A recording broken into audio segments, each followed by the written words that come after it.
Hello friends, मेरे YouTube channel में आप सभी का स्वागत है।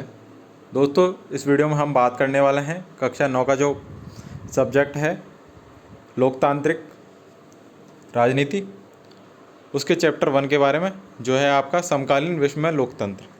तो सबसे पहले हम देखेंगे इस चैप्टर में आपको क्या पढ़ना है, ये चैप्टर किसके बारे में है, चिली, पोलैंड, इनका तख्ता पलट कैसे हुआ, फिर इनमें सरकार कैसे बनी, लोकतंत्र कैसे बना, इसमें सभी के बारे में इस चैप्टर में हम पढ़ने वाले हैं। फिर इसके मुख्य मुख्य पॉइंट देखेंगे इस चैप्टर के, और लास्ट में हम देखेंगे इसके इम्पोर्टेंट क्वेश्चंस और जो चैप्टर के अंदर क्वेश्चन हैं उन सब के क्वेश्चन आंसर। तो आइए स्टार्ट करते हैं वीडियो को। तो वीडियो स्टार्ट करने से पहले आप सभी से रिक्वेस्ट है कि जिन्होंने चैनल को अभी तक सब्सक्राइब नहीं किया है प्लीज़ सब्सक्राइब कर लें और नोटिफिकेशन बेल को ऑन कर लें, जिससे आपको हर वीडियो की अपडेट टाइम से मिल सके। तो आइए स्टार्ट करते हैं। सबसे पहले हम बात कर लेते हैं चिली में तख्ता पलट।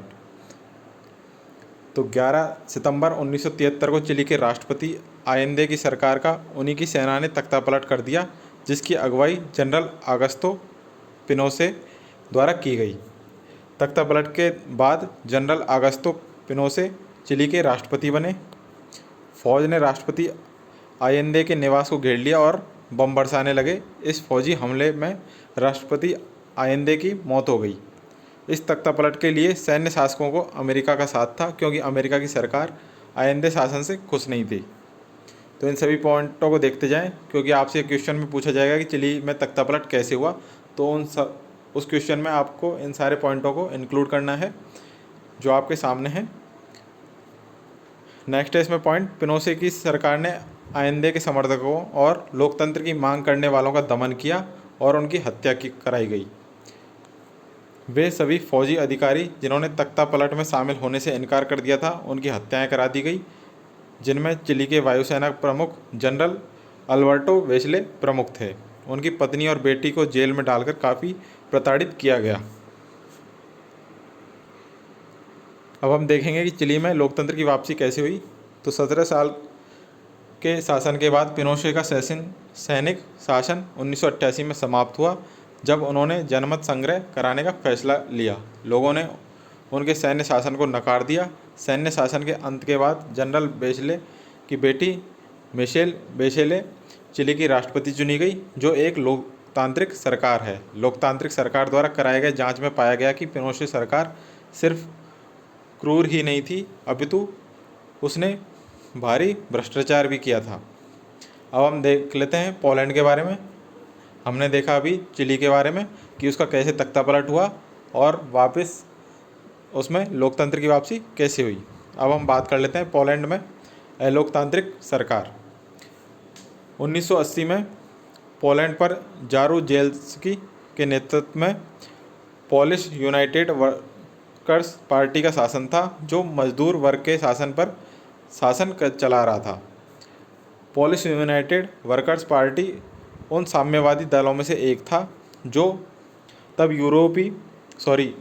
पूर्वी यूरोप के अनेक देशों पर शासन करते थे। इस साम्यवादी शासन वाले देशों में किन्हीं अन्य राजनीतिक दलों को राजनीति में भाग लेने की अनुमति नहीं थी। लोग साम्यवादी शासन या अधिकारियों का चुनाव अपनी इच्छा से नहीं कर सकते थे। नेताओं या पार्टी या सरकार के खिलाफ आवाज़ उठाने वालों को जेल भेज दिया जाता था।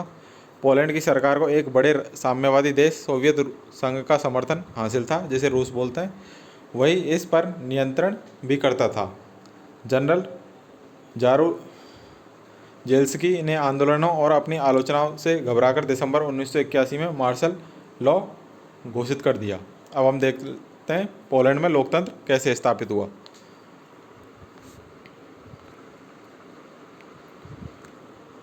लेनिन जहाज कारखाना के मजदूरों ने हड़ताल की, जिसका नेतृत्व बाद में लेक वलेसा ने किया, जो एक पेशे से इलेक्ट्रीशियन था। बाद में वह पोलैंड का राष्ट्रपति चुना गया। पोलैंड में कानून के अनुसार हड़ताल की इजाज़त नहीं थी, क्योंकि देश में शासन दल से अलग किसी स्वतंत्र मजदूर संघ की अनुमति नहीं थी। जब हड़ताल को समर्थन मिलना शुरू हो गया तो मजदूरों ने अन्य बड़ी मांगें शुरू कर दी, जो निम्न थी: स्वतंत्र मजदूर संघ बनाने की मांग, राजनीतिक बंदियों को रिहा किया जाए और प्रेस पर लगी सेंसरशिप हटाई जाए। तो ये थे इस चैप्टर के बारे में। अब हम इस चैप्टर से जुड़े हुए प्रश्नों को देख लेते हैं।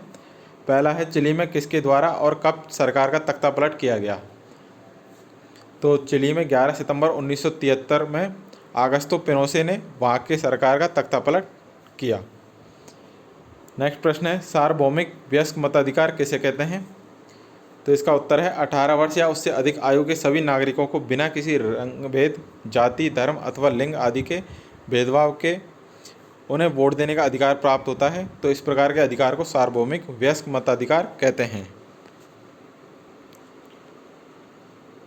नेक्स्ट क्वेश्चन है जनमत संग्रह से क्या अभिप्राय है? इसका आंसर है जनमत संग्रह सभी मतदाताओं के समक्ष कोई एक प्रस्ताव रखकर उस पर या हाँ या ना में जवाब लेने वाला प्रत्यक्ष चुनाव है। यह किसी नए संविधान, कानून या सरकार की किसी एक नीति पर कराया जा सकता है। नेक्स्ट प्रश्न है चिली के सैनिक विद्रोह में किसकी सहायता थी? तो चिली के सैनिक विद्रोह में यूनाइटेड स्टेट ऑफ अमेरिका ने सैनिक विद्रोह में मदद की। नेक्स्ट क्वेश्चन है सेना द्वारा सरकार को उखाड़ फेंकने पर सामान्यतः कौन सी स्वतंत्रताएं समाप्त हो जाती हैं? अथवा अगर देश में सैनिक शासन हो जाए तो हमारे किन अधिकारों का हनन होगा? तो जो इसका आंसर रहने वाला है वह है किसी भी तरह की राजनीतिक गतिविधियां मान्य नहीं की जाती हैं। यदि ऐसा करते हुए पाया जाता है तो उसे गिरफ्तार किया जा सकता है। प्रेस की स्वतंत्रताएं समाप्त हो जाती हैं। किसी भी व्यक्ति को किसी भी समय बिना कारण बताए गिरफ्तार किया जा सकता है और कई वर्षों की सजा दी जा सकती है। नेक्स्ट है वकील या दलील के लिए सैन्य शासन में कोई स्थान नहीं है। और लास्ट है आंदोलनों पर प्रतिबंध लगा दिया जाता है। नेक्स्ट क्वेश्चन है लेक वालेसा कौन था? इसका उत्तर है लेक वालेसा पोलैंड के एक मजदूर यूनियन का नेता था जो पेशे से एक इंजीनियर था और बाद में 1990 के चुनाव में पोलैंड का राष्ट्रपति बन गया। नेक्स्ट है अफ्रीका के उस देश का नाम बताइए जो सबसे पहले स्वतंत्र हुआ। तो वह है घाना। नेक्स्ट है आधुनिक विश्व में लोकतांत्रिक देशों की क्या स्थिति है? तो इसका आंसर है आधुनिक विश्व में लोकतांत्रिक देशों की संख्या सबसे अधिक है और अभी इसकी संख्या बढ़ती जा रही है। और जो पुराने लोकतांत्रिक देश हैं उनमें लोकतंत्र और मजबूत हो गया है। नेक्स्ट क्वेश्चन है सॉलिडेरिटी क्या है? तो इसका आंसर है सॉलिडेरिटी एक संगठन का नाम है जो 1980 में पोलैंड के मजदूरों द्वारा बनाया गया। कुछ ही वर्षों में इस संगठन के सदस्यों की संख्या करोड़ों में पहुंच गई, जिसके नेता लेक वालेसा बाद में पोलैंड के राष्ट्रपति चुने गए। नेक्स्ट क्वेश्चन है साम्यवादी शासन से आप क्या समझते हैं?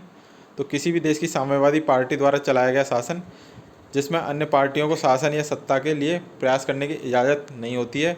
राज्य सभी बड़ी संपत्तियों और उद्योगों पर नियंत्रण रखता है। नेक्स्ट है G8 के सदस्य देश कौन कौन से हैं? तो G8 के जो सदस्य देश हैं वह है Canada, Germany, Japan, Italy, Britain, USA, रूस और फ्रांस। नेक्स्ट क्वेश्चन है विश्व में सबसे बड़ा धन देने वाले संस्थान का नाम लिखिए। तो वह है अंतर्राष्ट्रीय मुद्रा कोष। नेक्स्ट प्रश्न है 1990 में पोलैंड में किस पार्टी की सरकार बनी और वह 100 में से कितनी सीटें जीती? तो 1990 में पोलैंड में सॉलिडेरिटी पार्टी की सरकार बनी और वह 100 में से 99 सीटों पर चुनाव जीती। नेक्स्ट प्रश्न है ग्लांट्स संधि के बाद बने मजदूर संगठन का नाम बताइए। तो इसका आंसर है सॉलिडरनोस्क। नेक्स्ट है पोलैंड में हड़ताली कर्मचारियों का नेतृत्व किसने किया? तो जो इसका आंसर है वह है लेक वालेसा ने किया जो पेशे से एक इंजीनियर था। दोस्तों जितने भी क्वेश्चन दिखा रहे हैं पार्ट के बीच में से हैं, इनसे वस्तुनिष्ठ प्रश्न भी बन सकते हैं और वन लाइनर क्वेश्चन भी बन सकते हैं। तो इन सभी को देख लें, याद कर लें। इनको याद कर लेंगे आप तो पार्ट को पढ़ने की ज़रूरत नहीं पड़ेगी, सारा पार्ट आपको इन क्वेश्चनों से ही याद हो जाएगा। और जो लॉन्ग क्वेश्चन आएंगे आपके एग्ज़ाम में, वन लाइनर क्वेश्चन आएंगे और वस्तुनिष्ठ प्रश्न आएंगे, सभी इनसे हो जाएंगे। तो इन सभी को देख लें। नेक्स्ट प्रश्न है 1980 में पोलैंड में किसकी शासन थी? तो इसका आंसर है जनरल जारुजेल्स्की की शासन थी। नेक्स्ट प्रश्न है आयेंदे कौन थे, उनकी प्रमुख नीतियाँ क्या थी? तो इसका उत्तर है आयेंदे चिली की सोशलिस्ट पार्टी के संस्थापक थे और उन्होंने पॉपुलर यूनिटी नामक गठबंधन का नेतृत्व किया। उनकी प्रमुख नीतियाँ निम्न थी। पहली है उनकी नीतियों में गरीबों और मजदूरों के फायदे वाली अनेक नीतियाँ थी। शिक्षा प्रणाली में सुधार, बच्चों में मुफ्त दूध बांटना और भूमिहीन किसानों को ज़मीन बांटने के कार्यक्रम शामिल थे। नेक्स्ट है विदेशी कंपनियों द्वारा देश से तांबा जैसी प्राकृतिक संपदा को बाहर ले जाने का था। नेक्स्ट प्रश्न है चिली में लोकतंत्र की वापसी कैसे हुई? तो इसका आंसर है चिली में, हमने इसका उत्तर अभी ऊपर देखा। नेक्स्ट है चिली में कब और किसके द्वारा सरकार का तख्ता पलट किया गया? इस क्वेश्चन रिपीट हो रहा है जो हमने आपको ऊपर करा दिया गया था। लोकतंत्र किसे कहते हैं? लोगों द्वारा चुनी गई, लोगों के लिए और लोगों के द्वारा किया गया शासन प्रणाली लोकतंत्र कहलाती है। नेक्स्ट है जनमत संग्रह से क्या अभिप्राय है? जनमत संग्रह किसी मुद्दे पर जनता की राय जानने के लिए एक प्रक्रिया है जिसमें मतदाताओं के सामने कोई एक प्रस्ताव रखकर उन पर हाँ या ना में जवाब लेने वाला एक प्रत्यक्ष चुनाव है। जनमत संग्रह किसी नए कानून या सरकार की किसी नीति पर जनता का मत जानने के लिए कराया जाता है। नेक्स्ट है शासन प्रणाली कितने प्रकार की होती है? इनमें से कौन सी शासन प्रणाली सबसे अच्छी मानी जाती है? तो शासन प्रणाली निम्न प्रकार की होती हैं: लोकशाही या लोकतंत्र, राजशाही या राजतंत्र,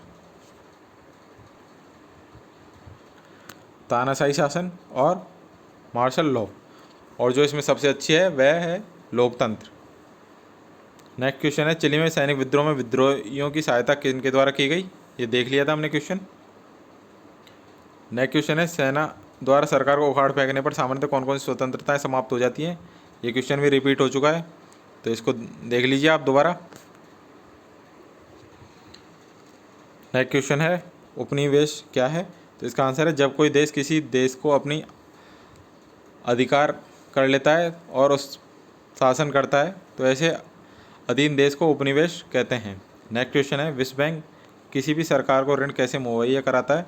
तो इसका आंसर है विश्व बैंक किसी भी देश को उधार देने से पहले ये संस्थाएं संबद्ध सरकार से अपना हिसाब किताब दिखाने को कहती हैं और उनकी आर्थिक नीतियों में बदलाव का निर्देश देती हैं। नेक्स्ट क्वेश्चन है संयुक्त राष्ट्र महासभा पर टिप्पणी लिखिए। तो ये पूरी टिप्पणी है इस पर, इसे आप देख लें, स्क्रीनशॉट ले लें इसका। नेक्स्ट है वीटो क्या है? वीटो का अधिकार क्या है? तो इसका आंसर है किसी व्यक्ति, पार्टी या राष्ट्र को मिला वह अधिकार जिससे वह किसी कानून या फैसले को अकेले रोक सकता है, वीटो का अधिकार कहलाता है। वीटो किसी फैसले को रोकने का असीमित अधिकार होता है। नेक्स्ट है सुरक्षा परिषद का क्या कार्य है? तो ये सुरक्षा परिषद के कार्य हैं, इन सब के स्क्रीनशॉट ले लें आप। नेक्स्ट क्वेश्चन है सुरक्षा परिषद में अस्थायी सदस्य कितने वर्ष के लिए चुने जाते हैं? तो 2 वर्ष के लिए चुने जाते हैं। नेक्स्ट क्वेश्चन है सुरक्षा परिषद में असली ताकत किन देशों के पास है? तो ये ताकत 5 देशों के पास है: अमेरिका, ब्रिटेन, फ्रांस, रूस और चीन।